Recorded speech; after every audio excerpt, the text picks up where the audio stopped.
Hello guys, स्वागत है आपका एक और नई इंटरेस्टिंग वीडियो में।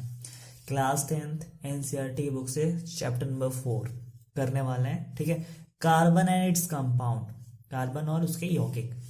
आपने कोवैलेंट बॉन्ड देख ही लिया था। ठीक है, ये जो सारे स्ट्रक्चर हैं, ठीक है, ये भी बना के सिखा ही दिए थे। ना समझ में आया ना, उस वीडियो के नीचे कमेंट करिएगा, एक दूसरी वीडियो आएगी जल्दी। ठीक है, covalent bond and it's type ये भी करवा दिया था। ठीक है, इसकी जस्ट पहले वाली वीडियो में difference between ionic bond and covalent bond भी बता दिए थे। आज की वीडियो में हम कार्बन एंड इंट्रोडक्शन वाला पार्ट कवर करेंगे। ठीक है, तो चलिए स्टार्ट करते हैं। इंट्रोडक्शन। ठीक है, इंट्रोडक्शन यानी कार्बन का परिचय। अब कार्बन जब लोग हाइड्रोजन हीलियम लिथियम करते हैं ना, पढ़ते हैं ना, पीरियोडिक टेबल में किस पोजीशन पे आता है, किस नंबर पे आता है? 6वीं पोजीशन पे आता है। ठीक है, कैसे? Hydrogen, helium, lithium, beryllium, boron, carbon 6 position पे आता है ना। इसके बाद इसका हमने क्या किया? Electronic configuration. ठीक है, क्या बोलते हैं? इलेक्ट्रॉनिक कॉन्फ़िगरेशन, है ना। हिंदी में कहते हैं इलेक्ट्रॉनिक विन्यास। ठीक है, तो इलेक्ट्रॉनिक विन्यास करोगे ना तो क्या आता है? 2,4। ठीक है, तो ये जो बाहर वाला जो होता है ना, इसे बोलते हैं संयोजी। क्या बोलते हैं? संयोजी इलेक्ट्रॉन। ठीक है, आ रही बात समझ में? Valency electron. ठीक, तो इससे क्या पता चला? जो कार्बन का एटॉमिक नंबर होता है, एटॉमिक नंबर का मतलब क्या होता है? ठीक है, नॉर्मल भाषा में समझे ना। एटॉमिक नंबर मतलब क्या? एटॉमिक नंबर मतलब पोजीशन। ठीक है, किस पोजीशन पे आता है हमारा एलिमेंट? एलिमेंट की पोजीशन की बात हो रही है ना। तो अभी जैसे ये 6 लिखा है ना, hydrogen, helium, lithium, beryllium, boron, carbon. Carbon 6वीं पोजीशन पे आता है ना। तो एटॉमिक नंबर कितना हुआ? 6। तो 6 हुआ।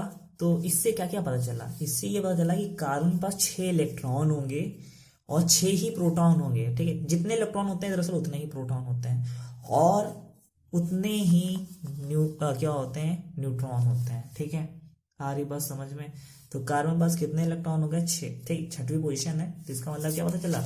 एटॉमिक नंबर से उसकी पोजीशन भी पता चल जाती है, इलेक्ट्रॉन्स भी पता चल जाते हैं, और प्रोटॉन्स भी पता चल, साथ ही साथ न्यूट्रॉन भी। ठीक है, आ रही बात समझ में? तो यहाँ पर कार्बन पास कितने? 6 इलेक्ट्रॉन है, जो कोई 6 इलेक्ट्रॉन लिखा हुआ है। 6 प्रोटॉन है। ठीक है, 6 इलेक्ट्रॉन, 6 प्रोटॉन एंड 6 न्यूट्रॉन होते हैं। ठीक, कार्बन के संयोजी कोष में 4 इलेक्ट्रॉन होते हैं। संयोजी कोष जो सबसे मतलब जब इलेक्ट्रॉनिक कॉन्फ़िगरेशन करते हैं, जो सबसे लास्ट सेल में जो भरता है ना, आखिरी कोष में जितना जो इलेक्ट्रॉन भरता है उसे बोलते हैं संयोजी इलेक्ट्रॉन। ठीक है, मतलब ठीक है, जितने इलेक्ट्रॉन भरते हैं संयोजी इलेक्ट्रॉन बोलते हैं, इंग्लिश में वैलेंसी इलेक्ट्रॉन बोलते हैं। ठीक है, भरते किस तरह से हैं ये तो सिंपल एक्सपैंड करने वाला है। ठीक है, ऑर्बिटल में किस तरह से भरते हैं? तो ये कार्बन है, कार्बन के पहले 2 भरे जाएंगे। ठीक है, क्योंकि देखिए आपने 2 लिखा था, 2 भरेंगे। उसके बाद फिर जो दूसरा वाला जो लेयर है, यहाँ पे ये दूसरा वाला दे रखा है, इसमें कितने भरे जाएंगे? 4। तो 1 2 3 4। ठीक, अब कार्बन को हटा देते हैं तो न्यूक्लियस में क्या देखने को मिलता है? प्रोटॉन और न्यूट्रॉन। कितने प्रोटॉन? 6 प्रोटॉन 6 न्यूट्रॉन, जो कि मैंने लिखा है। ठीक है, इस तरह से ये इंट्रोडक्शन वाला पार्ट, ठीक है, कार्बन के बारे में जान चुके हैं। कार्बन अब पाया कहाँ जाता है? तो कार्बन की ऑकरेंस के बारे में बताइए।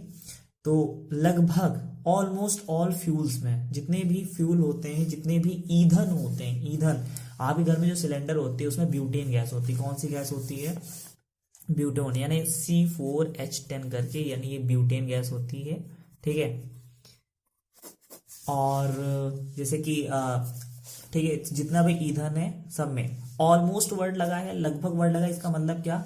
कुछ चीजों को छोड़कर। यहाँ पे एक्सेप्शन है, जैसे कि आपका रॉकेट होता है, रॉकेट में कौन सी गैस भरी होती है? हाइड्रोजन गैस भरी रहती है। ठीक है, हाइड्रोजन, ऑक्सीजन, ये सारी।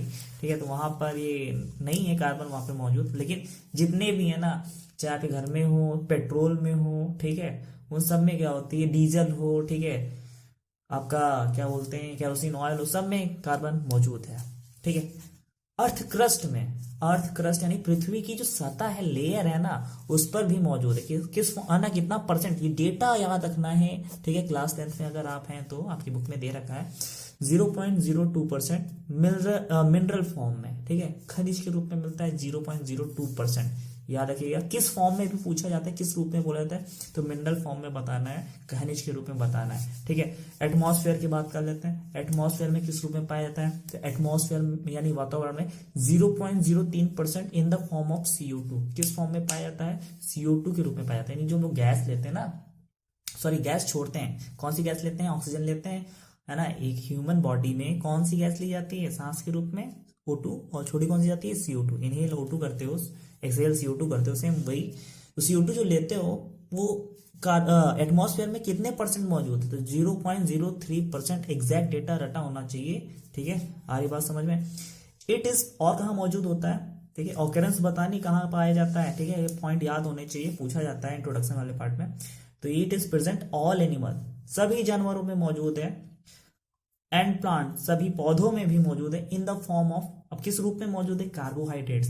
गेहूं खाते हो ना, चावल खाते हो ना, क्या मौजूद होता है गेहूं चावल में, कार्बोहाइड्रेट्स, ठीक है। खा रहे हो, कार्बोहाइड्रेट अंदर गया यानी कार्बन मौजूद है ना। किस किस रूप में, ठीक है। कार्बोहाइड्रेट का फार्मूला ठीक कॉम्प्लिकेटेड होता है, सिंपल।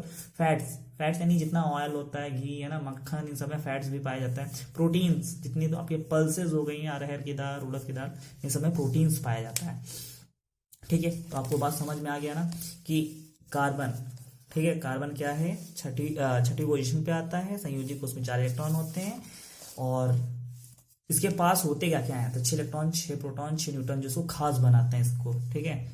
और इसके वैलेंसी सेल में 4 इलेक्ट्रॉन होते हैं। ये स्ट्रक्चर है, कहाँ पाया जाता है, ठीक है। तो आज की वीडियो में इतना ही, ओके।